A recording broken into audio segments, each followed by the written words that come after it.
you heard the frantic 911 calls from Nicole Brown Simpson to the LAPD, you oftentimes heard another name mentioned, and it was Keith. That man joins us today on a special episode of 1 Degree of Scandalous during our 3-part saga on the O.J. Simpson case that is exactly 30 years old right now. This series is brought to you by our friends at American Hartford Gold, and we are in for one incredible conversation with one of the most interesting men that you will hear from ever. And joining me, of course, the one and only Kato Kalin, and with us from the Bahamas, wow, coming long distance, Keith Zalomowicz. Keith, so good to see you. Thank you for making the effort. Kato, this is another guy that, 30 years ago, you were intertwined in a weird way, and the details are going to come out today. But another conversation for you that we've had in our 3-part saga that just brings back so many memories for you. Yeah, I'll tell you, I got to talk to Keith before the show just started. And honestly, Keith, besides looking fantastic, I don't know. I get that feeling. It just brings time. It kind of time stands still, and it would be sort of like me talking to you from a week ago, a day ago, and it just seems like it's stood still. And first of all, thank you for doing the show. Yeah. And this is just it's really amazing to me that what time is and how your relationship. Your wonderful relationship with Nicole was, and how close you were to Nicole. Yeah, very well said, Kato. I mentioned, and I just want to say also that for you, Keith, you know better than anybody that she really was, from her running in the mornings to just everything about her, her laugh. I mentioned that she was a light, she was a beacon of light, and I'm sure you feel the same way. Yeah. And you know what, guys, why don't I set this up a little bit with the backstory? Keith, like I said, interesting background. He opened and ran some of the most popular bars, nightclubs in LA and around the country, including Mesaluna. Believe it or not, he was the ops manager for all of them. They had a hot spot in Aspen, in Beverly Hills, and of course in Brentwood, which we'll talk about Ron's potential involvement in Keith if their paths ever crossed in the past. But, Keith meets a lot of people, celebrities. These are celebrity hangouts. So he meets the who's who throughout Hollywood, Beverly Hills. And of course, that group travels to Aspen during the wintertime. So Keith knew him. And Keith, I think this has to start with how and when did you meet Nicole for the very first time? First time I met Nicole was winter of '92. So it was in January, late January of 1992. I was living in Aspen primarily, but I had already opened Mesaluna in Beverly Hills and Mesaluna in Brentwood. So I would routinely split my time, high seasons in Aspen, Colorado. Then I'd fly to LA and do operations oversight of the 2 operations. Sometimes I spent more time out there when we were opening those particular restaurants. I spent more time in LA with that project. So in January of '92, I was just skiing one beautiful day. It just happened to be perfect weather in January, which you don't always get in Aspen. And skiing with a few friends, and it was the end of the day, last run, skied down. We're sitting on the sun deck, après skiing. There were hundreds and hundreds of people.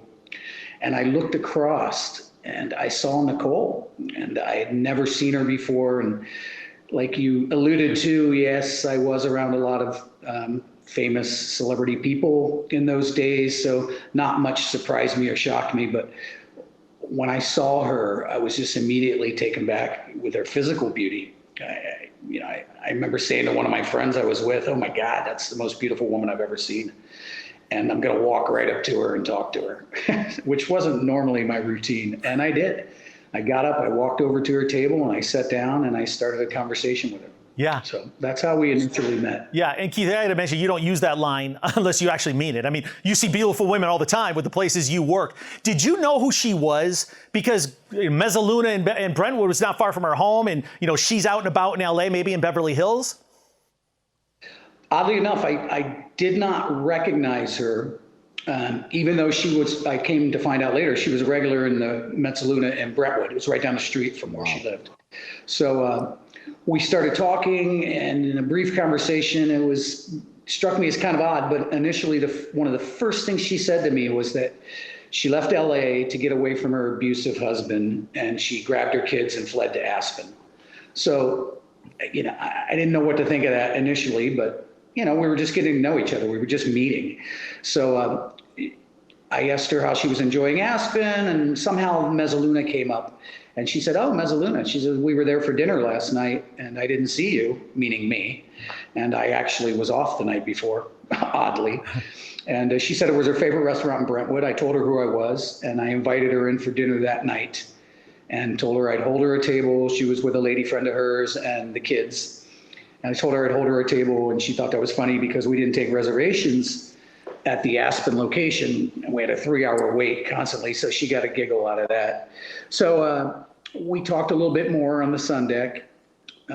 She departed her ways, I went my ways. I went home, got ready for work, came in, held a table for her, sat empty all night. I took a lot of heat for that because people were like, "I thought you didn't take reservations." But I said, "It's none of your business, by the way. I'll hold a table for whoever I want." Wow. So she came in, she brought the kids, she brought her girlfriend that was with her. They had dinner, I hung out with them. We had an incredible time. After dinner, she came up to the bar alone, and said, "Do you want to go out for a drink after? When are you off? When can you get out of here?" And I said, "Yeah, that'd be fantastic." So the kids went home with, they had a nanny and her girlfriend. So they went home, and Nicole and I went out to one of the local hot spots in Aspen and got to know each other, spent the whole evening together. It was fantastic. Yeah. So Keith, when I have to ask you, when you first met, you didn't know Nicole yet. You saw her, you said, "This is a beautiful woman." You said, "I'm going to approach her."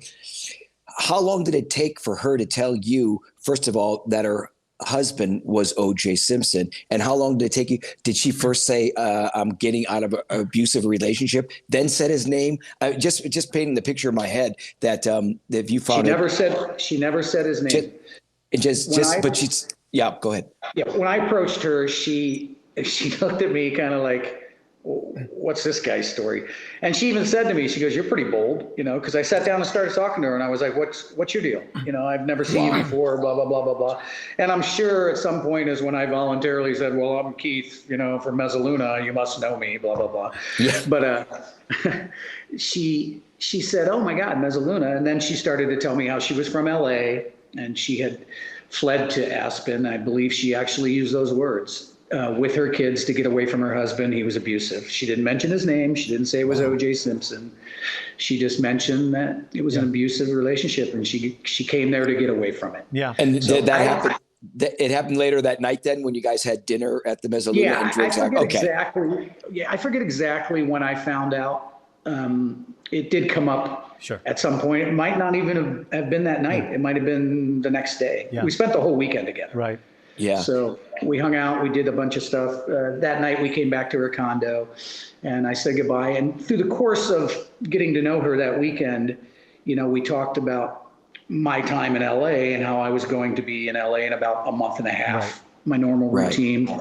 And it was obvious we were getting along. We were hitting it off. And she said she was divorcing her husband. She had gotten her own place. She was living alone and filing for divorce. So I didn't see it as an issue. Right. I just met someone I thought was beautiful and amazing and I liked right off the bat. So we hung out the whole weekend and it was like, great. And she said, "Well, when you get to LA, let's continue this. Let's pick this up where it's going to leave off when I leave." So we talked on the phone every day for those 5 or 6 weeks. And when I got to Los Angeles, I want to say in early March, maybe, I went straight to her house to see her, and it picked up right where it left off. Man, I am excited to introduce the sponsor of this saga on O.J. Simpson that made this whole series come alive, my good friends at American Hartford Gold. While we like the shocking world of celebrity scandal, don't let financial scandals threaten your retirement funds. We're all feeling the bite of soaring inflation, but our financial future is endangered by a host of other problems, like failing banks, astronomical national debt, and a looming recession. It almost feels criminal, but fortunately, there is a way to protect your hard-earned retirement savings, physical gold and silver. And when it comes comes to diversifying your savings and tangible assets, I trust American Hartford Gold, and you should too. Whether you want physical gold and silver delivered right to your door or prefer a tax-advantaged gold IRA, they've got you covered. Their customer service is top-notch. It's amazing, guiding you every single step of the way. And here's the best part. When you mention my name, Tom, you'll receive up to $15,000 worth of free silver on qualifying purchases. Gold has been hitting record highs and shows no signs of stopping, making now the perfect time to secure your nest egg. So don't wait. Call 866-718-8939 or text TOM, T-O-M, to 998899 for your free gold information kit today. Again, that's 866-718-8939 or simply text TOM to 998899. I can't emphasize it enough. Make sure you protect your savings with American Hartford Gold, our sponsors who made this series possible. Well, it's obvious that she found comfort and kindness in you from her relationship, and she found, like, this is a good person. Meaning you. I like to think so. Yeah. Yeah. Yeah. So she was like, you were smitten with her, and clearly for her to accelerate like that, I mean, there was a connection. You know, it's one of those things, like when you meet that right person and that chemistry and that magic is there, that, you know, things can happen quickly, even though you lived in different parts of the country. So this turned into a real relationship because she was away from OJ and available at times too, right? So this moved quick, didn't it? It did. And when I got to Los Angeles, it really sped up. We started spending every day, every night together. And almost instantly, the specter of OJ overshadowed everything. You know, by then, obviously, I knew who he was. But like I said, I knew she was getting a divorce. I knew she was living a single life in her own house with her children. And, you know, that kind of stuff happens every day. People get separated, people get divorced, and life moves on. So I didn't see it as an issue that she had an ex-husband, but apparently he saw it differently. So he started following us instantly. The very first night I got there, as a matter of fact, I came over to her house. We hung out. We actually got in the jacuzzi back by Cato's little guest house back there. And the phone started ringing instantly. The minute we stepped outside and got in the jacuzzi, the phone started ringing instantly. And it was OJ. And so we knew, or we had a suspicion at that point, that we were being watched. You know, right. As silly as it sounds, we didn't know if somebody was looking over the fence or somebody was spying on us or watching what we were doing. But, you know, there were times when we would be hanging out in the house, and the minute we turned a light off, the phone would ring.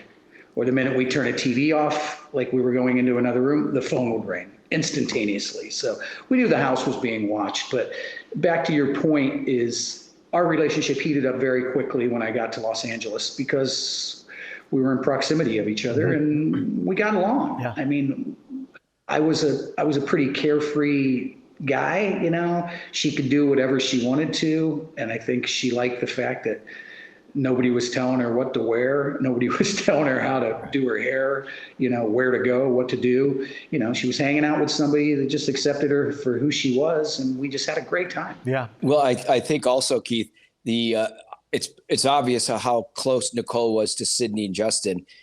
She never would have been, if she didn't think you were great with them, you would have been out of the picture. So obviously she knew this guy, my kids like him, and everything. And that was kind of with my situation too. I knew immediately the kids are beautiful they gravitate towards kindness. And that happened with you, I'm sure. And she obviously trusted you because she was mama bear over those kids. You know it, you lived there, you saw it. She was obviously very protective. So she wouldn't have gotten close to me if she felt I was any kind of danger to the kids, as she wouldn't have let you live in the house, Cato. She trusted you around the kids. Right. I'll tell you, when we were seeing each other during that period of time, I would never stay the night. I would never, you know, she just refused to allow that to happen. She would never let the kids wake up in the morning and have a stranger in the house. Mm-hmm. That wasn't her thing. Mm-hmm. So we would hang out and I would leave. Yep. You know, there was the one famous night when OJ watched us through the window of the house when he followed us home. But even that night, you know, 2:00 in the morning, whatever time it was, I went out and got in my car and went back to my place. Yeah. And It's pretty frightening to think that he could have been outside, He Sure. was outside watching us an hour earlier through the window, as we found out the next day. But, I sometimes think to myself, wow, I walked out of that house at 3 a.m. after he watched us through the window of the house. What could have happened to me? Yeah, and we can touch on that a little bit more, Keith, later in the interview too. But for context, Cato lived in the guest house of Nicole at Gretna Green before moving to the bungalow at Rockingham. So I mean, Cato had a longer history with Nicole. He barely knew OJ, but Cato was clearly friends with Nicole. Keith, you have your ear to the ground when you run popular clubs and restaurants. You know what's going on in West Hollywood, LA, Beverly Hills. You know the players. You know the word about them. Was there a reputation that everybody knew that OJ was abusive? I mean, was that just common knowledge even back then? I don't know that it was common knowledge around the club scene in my circles. I started to hear more when people realized Nicole and I were a thing, and we would show up at events together and restaurants together. A few people would say things to me like, "Hey, man, you better watch your back. OJ's going to be following you guys." I heard things like that, but I heard everything I know from Nicole.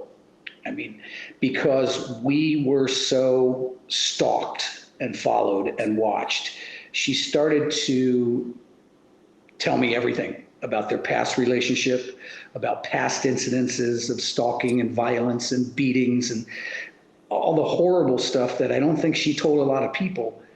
I think she felt she could tell me because we were in the process of living that kind of thing. I mean, he would show up at restaurants and pound on the table. He would show up and watch us through the windows of houses. He would do all these things. He would call and scream and yell, and he would show up and bust through the door. And because we were living it in real time, I think she felt she wanted to share some stuff that had happened in the past that I don't think she shared with her parents or her sisters.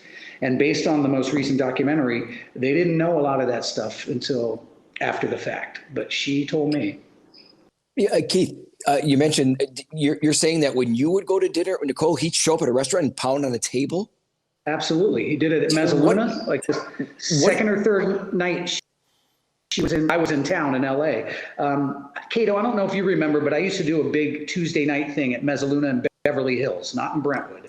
Yeah, and I don't remember, but I know the Mesaluna, but I wasn't. I was in a different. I couldn't afford Keith, though, but I knew, and I probably couldn't even get in Mesaluna. It was tough. It was tough. Yeah, it's a tough ticket. But it was very tough. When she knew about it, so she suggested that it was my first Tuesday back into Los Angeles since we had met and were hanging out. And she said, "Oh, I'd love to bring the girls by."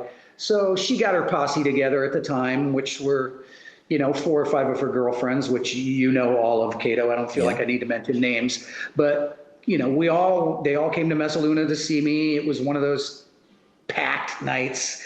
I don't want to drop names, but everybody who was anybody was in there that night. And probably within 15, 20 minutes of them showing up, I had them a beautiful table. Up pulls the Bentley right in front of Mesaluna, which was solid glass windows, so very visible. Up pulled the Bentley, squeal, slamming on the brakes, so you could hear it. Out jumps OJ, comes right through the door. I have security, I have doormen that are supposed to stop things like this, but he obviously didn't want any part of that. Right through the door, right up to our table, slams his fist down on the end of our table, looks me right in the eye and says, "I'm OJ Simpson and she's still my wife." That was the beginning of it. And she was holding my hand, sitting next to me. I was in between OJ and her. So I'm sitting on the end of the table. OJ's standing above me at the end of the table. Nicole on my left, my hand trembling like a leaf. I mean, I could feel her. And all the other girls at the table, all her best friends were like, "Oh my God," with their hands in their head. They knew it was going to get ugly. So right. And you got to be trembling too. To be honest with you, I was more pissed off, and I'm not trying to,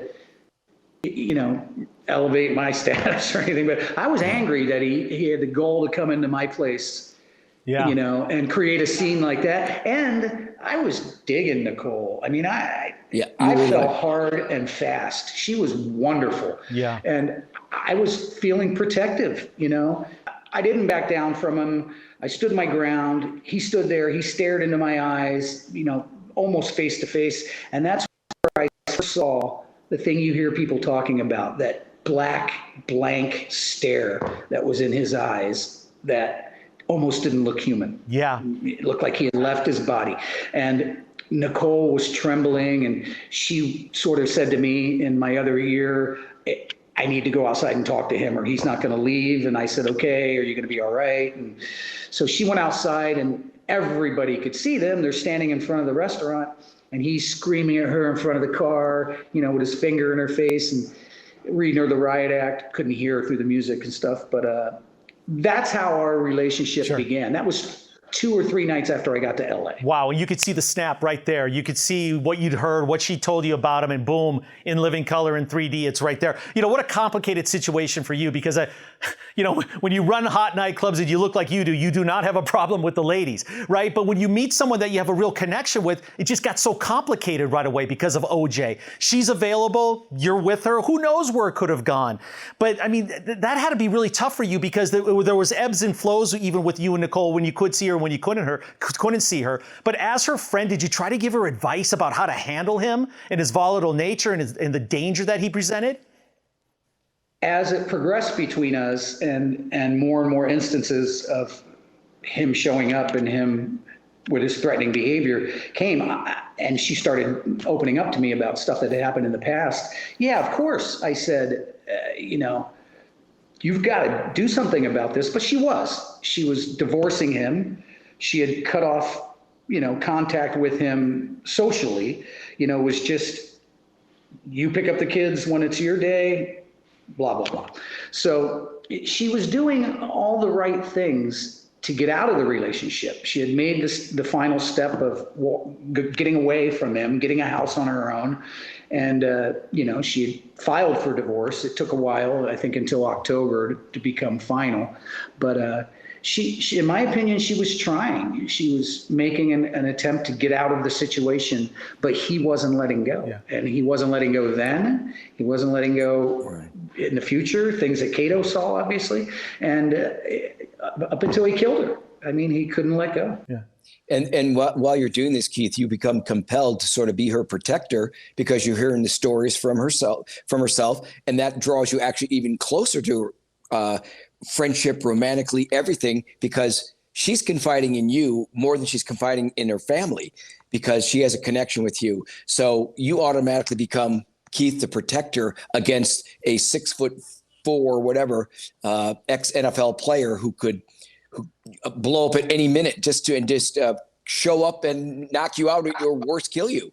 She told me verbatim, Keith, the day after he came into the house, when he watched us through the window that night, this is a couple of months later, followed us several different places, followed us home. We were on the couch in the living room. We didn't know he was outside, but we found out the next day when he showed up at the house, burst through the back door where we were in, that back bedroom downstairs. Cato, Nicole and I were in there together, and he came bursting through the French doors, and got in my face. And I stood up immediately and stood between him and OJ. And I didn't back down then. I said, she's not your wife. It's not your house. And she ended up telling me later that day, she's like, oh my God. She's like, no one's ever talked to him that way. And I said, I don't give a shit. I don't care. I didn't. I honestly didn't. My heart was overriding my head, I guess, at the point. And she said, you don't know what he's capable of. And I said, what's he going to do? Kill me? I said that. That's chilling. And I'll never forget having that conversation with her, because as far as fighting, that's just so out of the realm of my thinking. It's not something I do, but I wasn't worried about my personal safety, as strange as that sounds. I was worried about her safety. Yeah, exactly.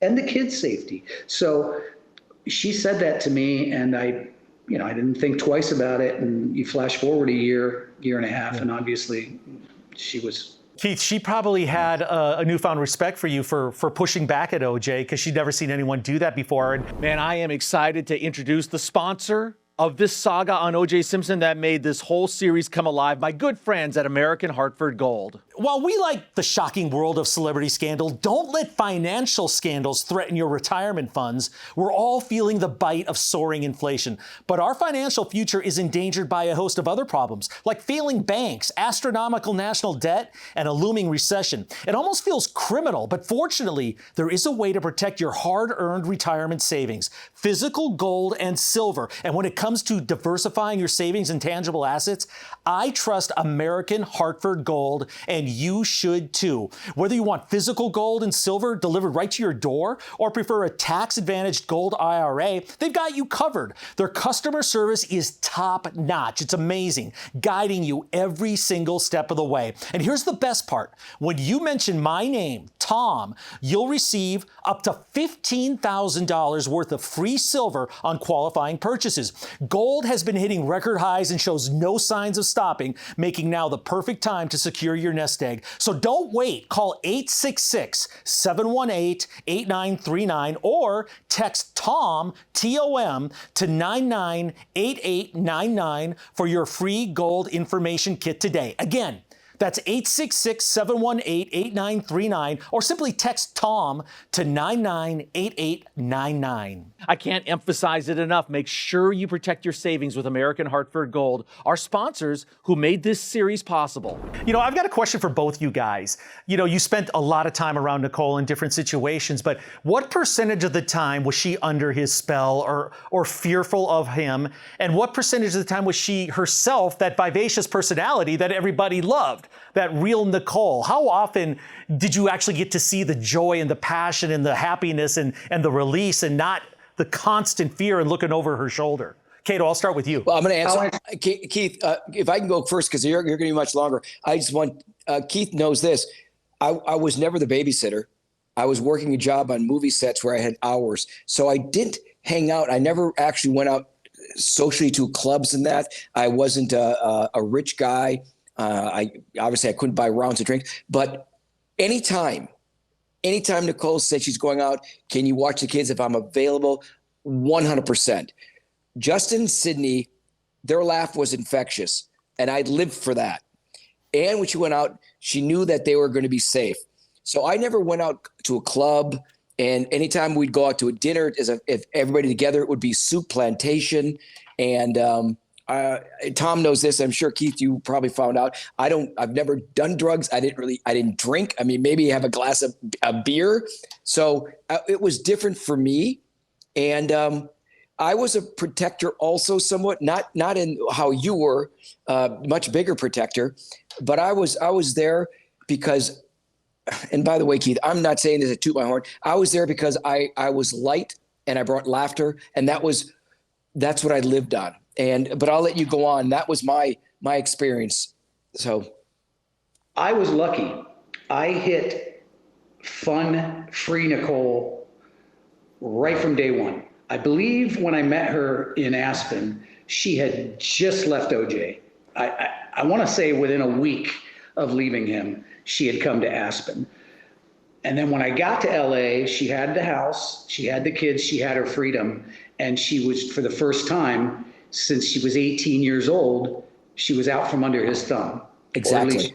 At least she felt like it. So I got all the fun. I mean, we were, lunch every day at Toscana, dinners out at every new restaurant that opened in LA I was invited to. We were there. We were at comedy clubs. We were at, the Roxbury dancing. We were doing all the fun stuff because she could. She could. Cato, you came along. I met you, Cato. I don't know if you remember this, but the night you met Nicole and Faye, I want to say it was New Year's Eve of '92. Is that correct? No, 93 with Grant Kramer. That was my first time. Was it 92 into 93 or 93 into 94? 93 into 94. No, I think it was 92 into 93, wasn't it? I got to go back because I lived there 6.5 months and 6 at OJ's. So yeah, so you knew her over a year, and she died in June of '94. So it became 93 then. Exactly. Okay. And I was I had a huge party at Mesaluna in Aspen every year on New Year's Eve. It was very exclusive, and Nick wanted to come. And I said, I knew she had Faye with her, and I said, hey, do me a favor, just come right after midnight. You know I'm going to be busy. Because Nick and I, that whole year of 92, she'd been to Aspen 4 or 5 times to visit me. We looked at houses together. She was going to buy a house in Aspen for the kids. We looked at schools. We looked at, what the kids would do while they were there. Realtors showed us a couple of different houses, and then she found out OJ wouldn't let her take the kids out of Los Angeles County at the time. So anyway, so that New Year's Eve, I told Nick, I said, come over just after midnight, after I do my thing here, blah, blah, blah. And you guys all came over together. I want to say you were at the Ritz or something when you guys met, or somewhere, Ritz-Carlton or one of those places. But yeah, it was in a ballroom type thing, a big party. I don't know where. I think it was the Ritz-Carlton. And I knew Grant from Mesaluna in Beverly Hills, but not well. And when she showed up, I recognized Grant. That was the first time I met Faye, by the way. And I didn't recognize you, and I didn't recognize Faye. So she introduced me to all you guys, and that's the first time we actually met in person. Okay. And the night went on and did whatever, But and then Cato, because I was dating someone else at the time, Nick and I talked every day on the phone, but our in-person visits, after you moved in, you didn't see me around the house because of that incident in October with the 911 tapes. Right. I can tell that story at some point if you want me to get into why that happened and exactly, what predicated that. But anyway, that's when we first met. And at that time, Nicole and I had 92. The whole year of 92 is when we were hanging out. 93 is when I was dating someone else and we were spending less time together, but talking every day on the phone up until the 911 tape in October. And from that point on in October, when you witnessed that incident at the house, we weren't allowed to speak anymore. OJ made it very clear that she couldn't talk to me. She couldn't contact me. So she did to tell me what was going on. And that was the last time I spoke to her. And I was devastated, obviously, as everyone was when she was murdered, but me more so because I never got to say goodbye. I never got to see her those last 6 or 7 months of her life.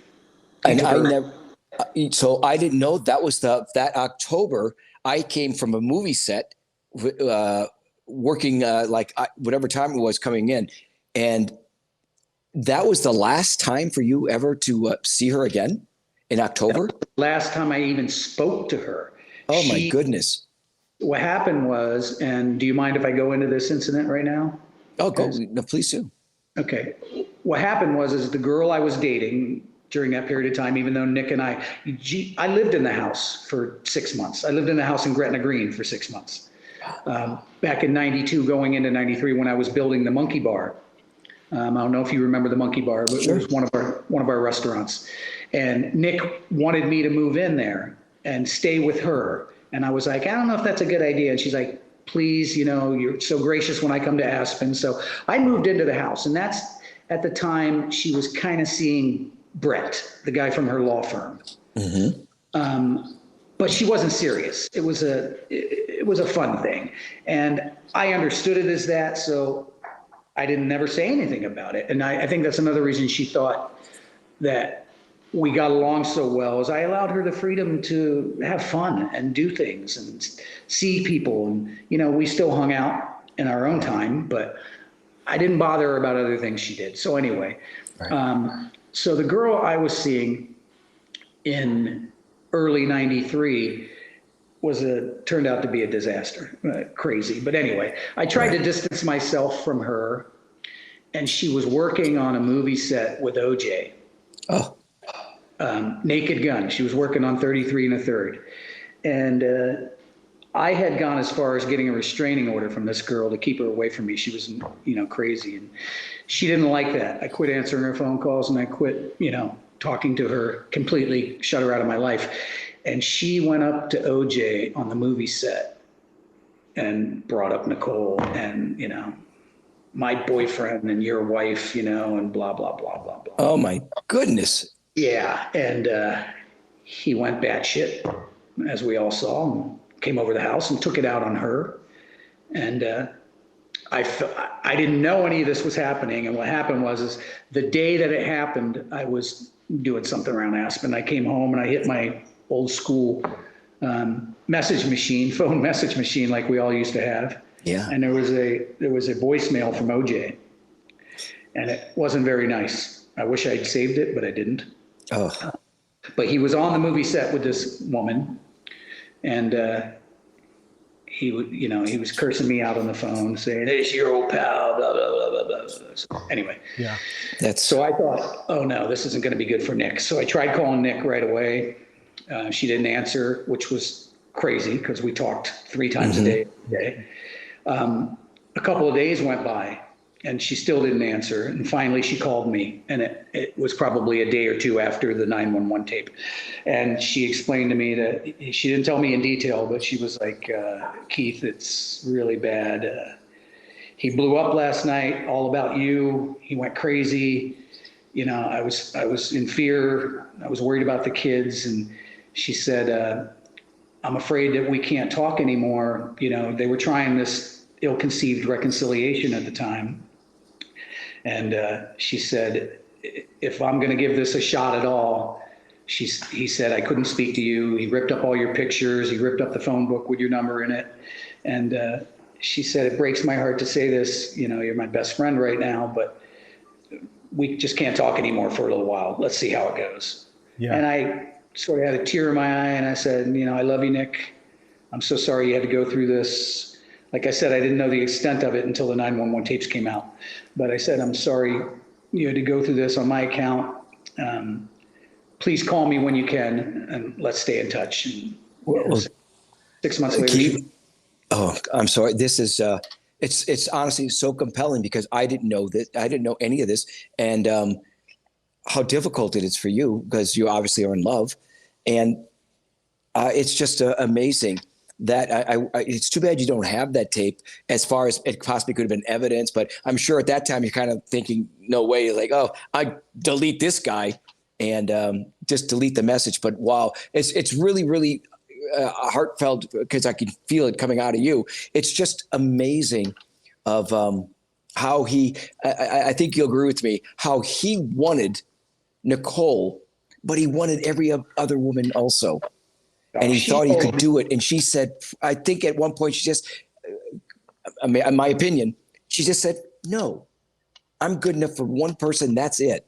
And he wanted to have his cake and everything else and have a wife, the kids. And while he goes out and tries to get other women. Well, Cato, I bet if you would agree. Hey guys, I bet she told me about all that. Yeah, and I bet Keith, you know, and Cato, I bet in her mind she was thinking, or OJ was thinking, she's never gonna, or no, Nicole was thinking, I can actually meet somebody real and have a real relationship. And there's another side to this, somebody that can embrace my kids. I mean, when she told you that she couldn't talk to you anymore, it was almost like you were setting her free on an ocean, on a dinghy or on a raft, not knowing what could happen with her, like she's unsafe. And that had to really kill you as a friend and someone that also loved her and thought there could be a future for us where I could bring her that happiness that she's been void of, right? That had to be so frustrating.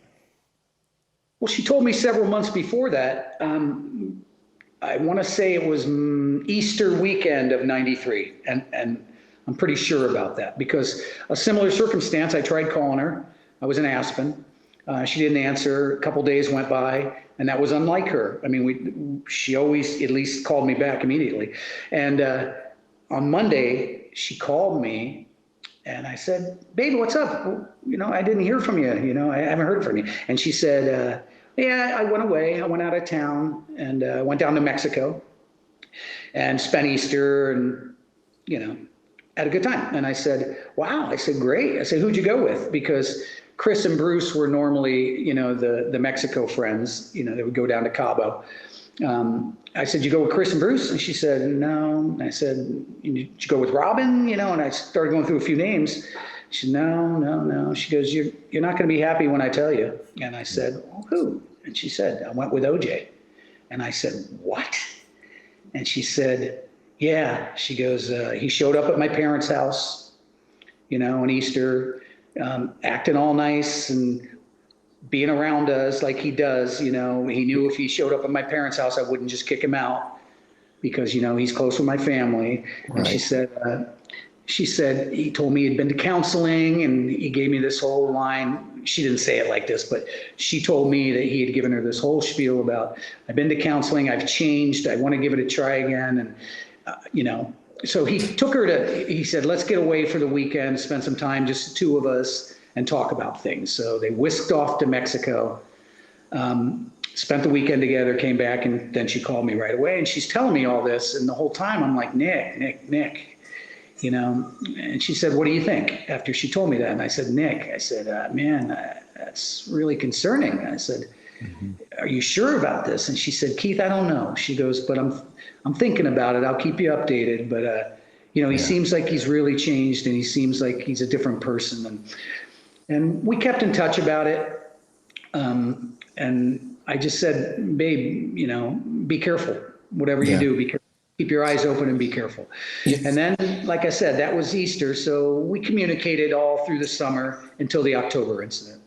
Oh, that obviously, OJ, going to the parents' house was to buy that sympathy from the parents, like make sure the parents and the sisters say, he's trying, he's a really good guy. And to put context to the story, when Keith said, Bruce and Kim, that's Bruce Jenner and Kim Jenner also. Chris, I'm sorry, with Chris. So I was just putting that for the people watching our show for the first time. That's who we meant, and that was the crowd he was with.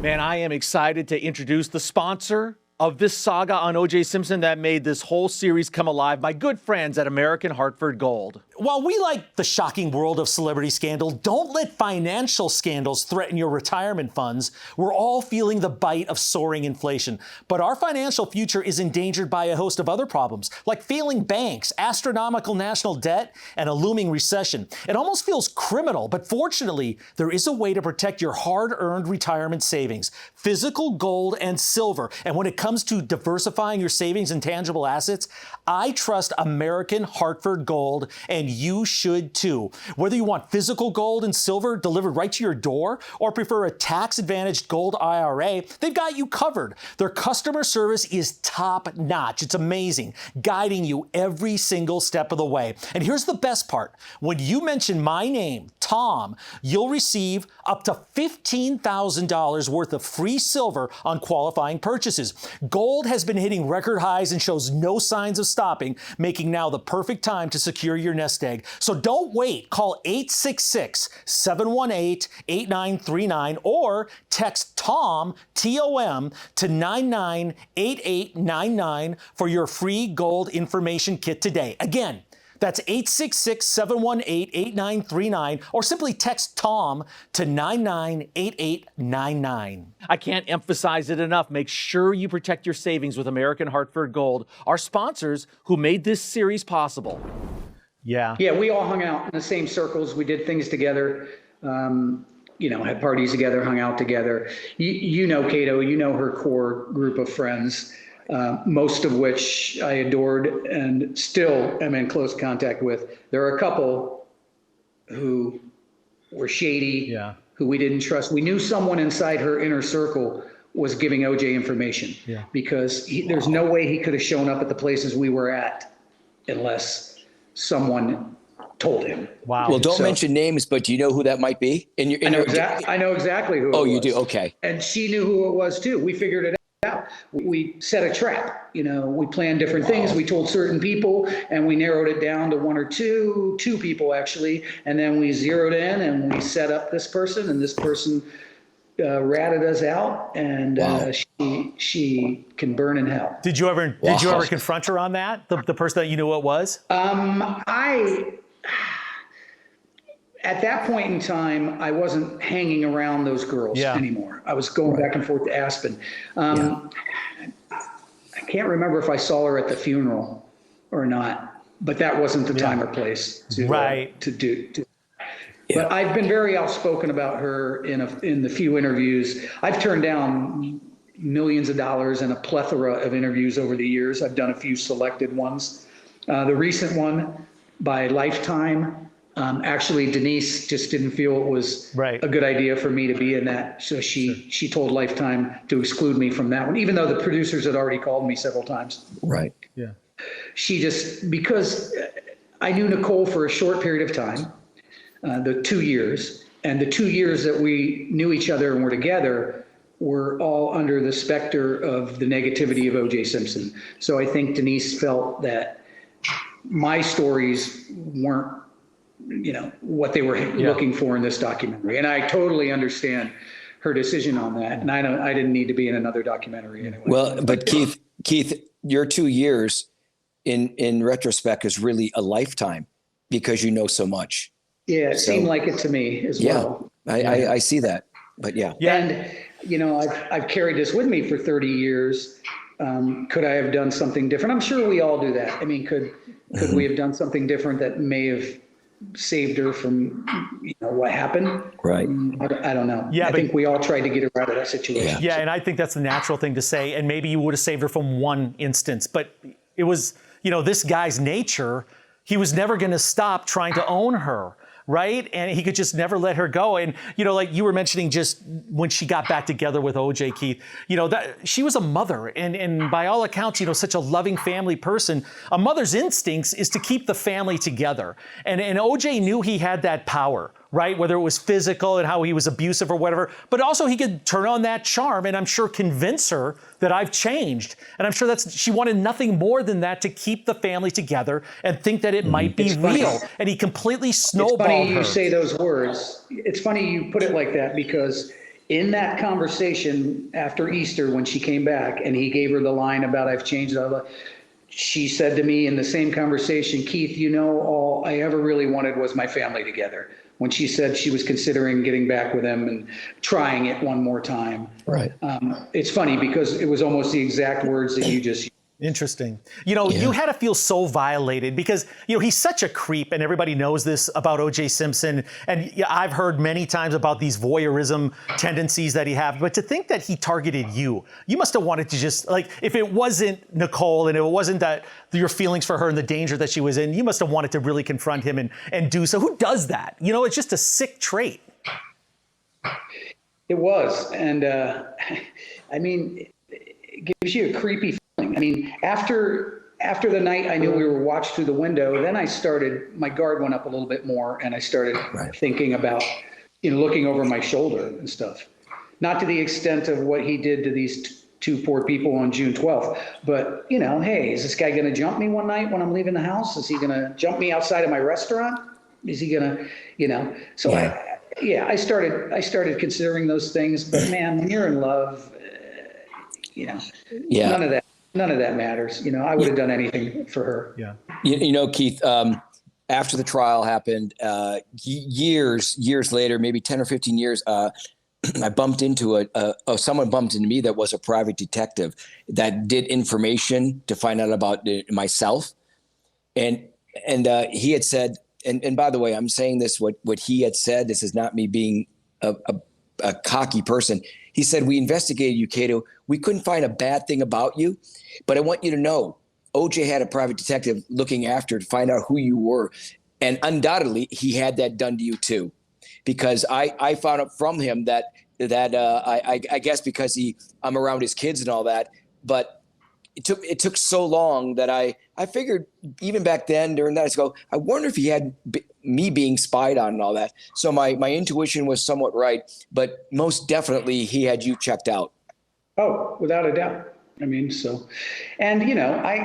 I had nothing to be worried about. I was a normal, straight up guy. I ran reputable businesses, hung out with some crazy people, Keith, I can't even imagine, how you were able to make it through that funeral. You're a pallbearer. He's there. You knew what happened, even though there was, quote unquote, some uncertainty at that moment, but you knew. And then you knew the history. And then you were probably even more infuriated just knowing that everything that led up to that. How did you contain yourself at the funeral? Wow, that's a good question because it was tough. I was a pallbearer, so I was right there. I was right in the middle. And when OJ got out of his car with the kids, Cindy and Justin, who, I skied with and rode bikes with, and birthday parties at Magic Mountain for Justin, and we did all this stuff together. So I was as close to the kids, hanging out as anyone. But when he got out of the car at the funeral and he came over and he basically hugged and kissed every pallbearer except me, he wouldn't even make eye contact with me. I knew when I heard about Nicole's murder, I knew instantly it was him. But imagine being me, standing 2 feet away from the woman you were madly in love with, and knowing the guy that did it is 3 feet away from you on the other side, and free, and walking around. I mean, he didn't get arrested until days after the funeral. If you remember, the Bronco chase was several days after the funeral. So he wouldn't look at me. He wouldn't make eye contact with me. So, you know, that was just a reaffirmation of, yeah, I know you did it. So. You've had a lot of time, Keith, to think, you know, maybe where that relationship could have gone with you and Nicole under normal circumstances. You've never been married, but I can tell just even from this interview that you had a unique bond with her, a unique connection. You both come from similar circles where you understand the craziness of where, you know, what LA can be like and the nightlife. And she could surely handle someone like you that was in the public eye running big hot clubs. Did you think she could have been the one under normal circumstances and you could have got married someday? Well, I mean, that's a hard question to answer. But I do know that when we were together for the brief period of time and through our friendship over those 2 years, that we talked numerous times about opening a restaurant together. She was waiting to get a settlement and she was like, Keith, would you partner with me in something if we did it together, if I put some money up for it? And we talked about concepts and designs and silly things like that. So who knows what would have happened? I mean, who knows? Yeah, Keith, I was sequestered a lot during trial, and I actually honored that many times, not watching any of the trial. And it's 30 years ago. I don't remember. You were called as a witness, correct? I was a witness in the grand jury. So I said, we saw each other that morning. Okay. I went up before the grand jury. I was actually before the grand jury for like 2 hours. Oh. And they told me, you know, Patty Jo Fairbanks, you know, you remember. Yeah. And Marcia, and at the time it was Bill Hodgman, because Chris Darden hadn't been brought on board yet. They sat there with me, because what happened was at the funeral, you know, I drove back to Nicole's house afterwards. I was invited back, obviously, by her family, and they said, we're having a few people back at the house after we laid her into the ground, you know, in Orange County. So I went back, and the whole time, I'm thinking to myself, and I'm with my best friend, Ron Hardy, Cato, you know Ron. Yeah. Nicole introduced Ron and I in '92, and I hired Ron to run the Monkey Bar for me. And Ron and I, he just texted me a half an hour ago. Doesn't know I'm doing this, but Ron and I are great friends to this day. But so when we got back to the house, I knew that I had to say something to the parents and to the sisters, and I had to get something off my chest and clear something up. So I called, I believe it was Denise and Judy, into one of the bedrooms, and I might have had a few tequilas before I did this, because that's what we were doing in honor of Nicole. Yeah, drinking tequilas. And I said, listen, guys, I said, you obviously know about Nicole and my relationship. You were there for it. I said, but you know, you don't know everything. You don't know a lot of stuff that happened. And I feel like there's things that happened that I need to go to the police about and tell them. I said, but I got to know 2 things before I do that. And I looked them both in the eyes and I said, do you think he did it? And they instantly said, absolutely. And I said, okay, then I need your blessing, because maybe some stuff's going to come out, you know, when I talk to the police about sex, and maybe there was drugs around, or, you know, that kind of stuff. And I said, I need to know it's okay with you guys that I go forward to this. And they said, Keith, do whatever you can. If you think it'll help, do what you can do. So I called Lang or Van Adder, one of them, that afternoon, and said, I think you might want to talk to me, you know. And I could almost hear skepticism in their voice, like, hey, here's another nut job coming out of the woodwork that wants to, you know, be on TV or something like that. And they said, okay, come down to the Santa Monica substation tomorrow morning and we'll take a statement from you. So I did. And after about an hour and a half, one of the detectives just sort of looked at me and he said, don't move. And he walked out of the room, came back and said, we need you to testify for the grand jury tomorrow. If you don't stay voluntarily, because I was living in Atlanta at the time, said, if you don't stay voluntarily, we'll subpoena you and make you stay. I remember looking at them going, I came to you guys. Yeah. You don't have to subpoena me. I'm here to help. Right. So they rushed me out the next morning and threw me up in front of the grand jury with no preparation. Here's what I was told. Marcia Clark she was chain smoking through the window of the 18th floor or whatever that was. Cato, you probably have a vivid memory of this too. Right. She said, go in there and tell them everything, everything. Nothing will ever be made public. The grand jury is the most sacred, of institutions that we have. Go in and let loose and tell everything. So I did. Sure enough, as you know, Cato, a week later or whatever, they disbanded the grand jury and you could buy my testimony for $1. So now everybody is, who is this Keith guy? Right. And we got to get him. So my life got turned completely upside down at that point. I was under subpoena to testify in the criminal trial, and they flew me out to be the first witness in the trial. And they decided last minute to use Denise. And Denise's testimony went on 5, 6, 7 days, whatever it went on. And when they were done with that, they pulled me aside and said, we're going to send you back home now. And we're going to bring you back later in the trial because we got enough domestic violence stuff out of Denise and we want to save you and be really impactful. We might even use you as the last witness of the trial. Mm-hmm. So I went, okay, I'm here to help. So I flew home, and then as everybody knows, the trial went sideways. Everything went nuts and became a racial issue. And they actually brought me back to testify one other time and didn't use me. And then they were going to use me in rebuttal. And by then, I don't care what they tell you. By then, I think they knew they had lost the case. Yeah. And I think they actually said to me, we could put you up, but you're going to be destroyed. Everything you've ever done, every girl you've ever slept with, everything you've ever done in your life is going to be exposed. And I said, I don't care. I got nothing to hide. And I also think there was a racial component to the whole thing when it turned into a racial issue. Right. I think they thought the jury might perceive me negatively because I'm white. Right. And it sort of led me to believe that. So they ended up not using me in the criminal trial after holding me back for a year or whatever period of time it was. Yep. And flying me back and forth several times to testify and keeping me under lock and key and making sure to tell me, don't take a penny for anything, which I wouldn't anyway. It's not in my nature. But they made sure to drill that into me every day and then never used me. Then I gave a deposition with John Q. Kelly for the civil trial, which John used my information. And then the Browns brought me out to testify for the custody trial. Right. Okay. So, and by the way, you're exactly right. Is day one, it was about race, and then the LAPD was put on trial. So, regardless, it was already sort of made up in their mind for the jury. But, it's been amazing.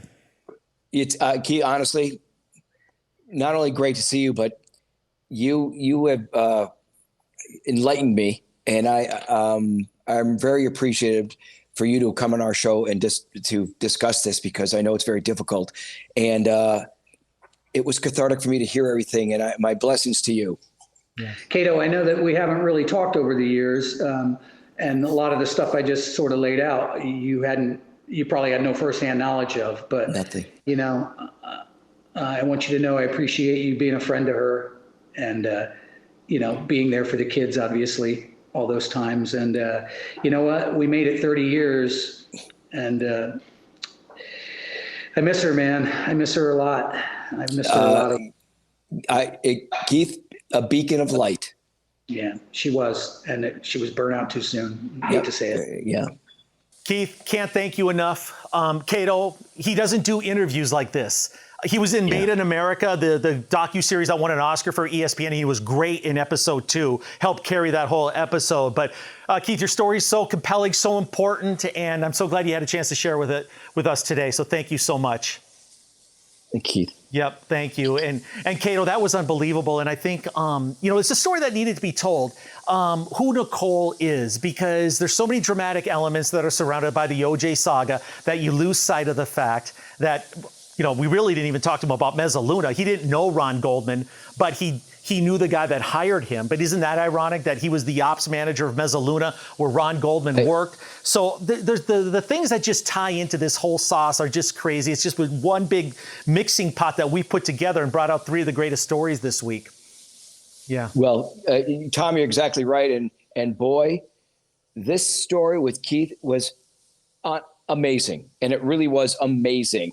On one degree, a scandalous. I'm so glad to be part of it. I'm so glad, Tom, you and I have a chance to host this, and it's our audience is going to love this. All right, so Cato and I have one more episode in the 3-part saga this week. It is on the Bronco chase. It is going to be on the 17th, the 30th anniversary of the actual chase. Jim Murray and Detective Tom Lang are going to be on that episode. All right, get into the community page. Get into our comments section. Let me know what you think about the 3-part special. Want to thank our sponsor, American Hartford Gold, who helped make this possible. And this is really a special series, and I'm so glad we got to convey a little bit more about Nicole's story, hear from a couple people that loved her, and just really understand what the true beacon of joy and love that she was, the love that she had for her family, and just how she was under the spell of a horrible person in O.J. Simpson. All right, thanks so much for watching, everybody. 1 Degree of Scandalous. I'm Tom Zenner. I'll catch you very soon. Well, thanks for watching part 2 of our O.J. Simpson saga. Make sure you check out part 1 right here, which brings you back to June 12th, 1994, and everything that happened with Cato, Tom Lang, and Alan Park.